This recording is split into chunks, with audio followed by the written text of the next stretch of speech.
Le juge d'instruction peut être défini comme un coordinateur des enquêtes pénales complexes, puisqu'il a pour mission de rechercher la vérité en travaillant avec des enquêteurs à qui il peut déléguer un certain nombre de pouvoirs, et puisqu'il travaille également avec des experts, et que tous ces personnels permettent de se rapprocher de la vérité, ou tout du moins d'essayer de s'en approcher.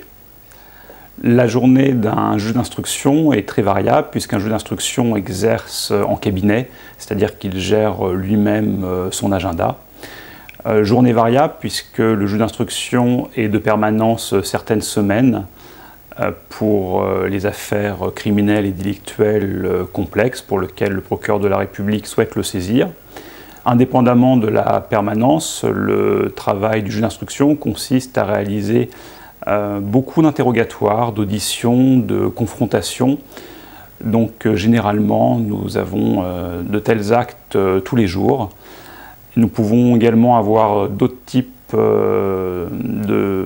d'interventions, puisque nous pouvons réaliser des perquisitions, que l'on peut se déplacer sur site, soit avec notre greffier, soit pour aller contrôler l'exécution d'une commission rogatoire. Nous pouvons également avoir des rencontres avec des experts pour qu'ils nous rendent compte de l'avancement de leurs travaux dans les dossiers. Donc des journées qui peuvent être très variables, avec des horaires que le juge d'instruction fixe lui-même.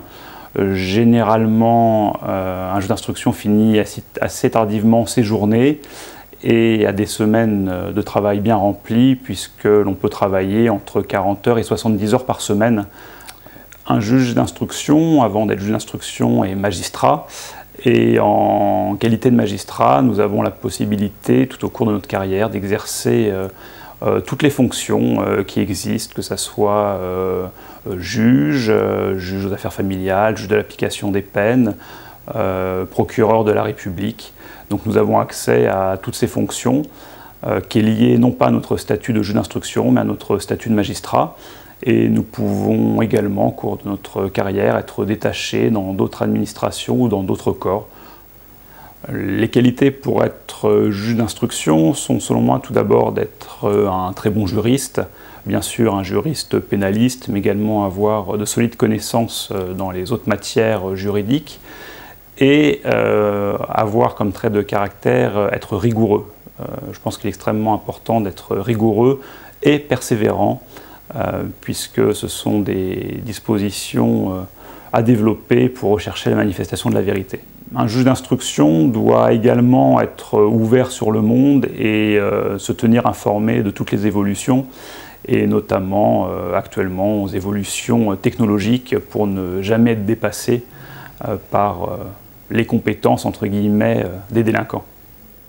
Ce qui est passionnant dans le métier de juge d'instruction, c'est la pluridisciplinarité, puisque l'on a affaire à de nombreux cas différents, que ce soit en matière économique, en matière de technologie, en matière de violence aux personnes. Donc on est amené à avoir des contentieux extrêmement différents.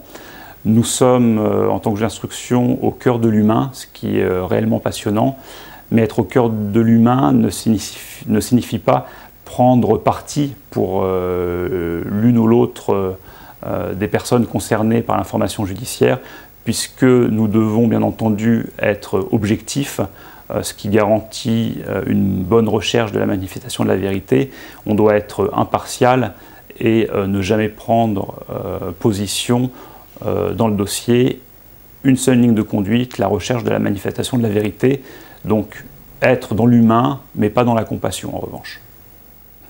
Je pourrais donner comme conseil aux étudiants qui souhaiteraient devenir juge d'instruction, tout d'abord d'approfondir leurs connaissances juridiques, également essayer de se spécialiser en criminologie, en sciences criminelles, que ce soit par un diplôme universitaire ou un institut de criminologie. Le dernier conseil que je peux leur donner, c'est d'être ouvert d'esprit et de s'intéresser à un maximum de choses, même si elles ne sont pas juridiques.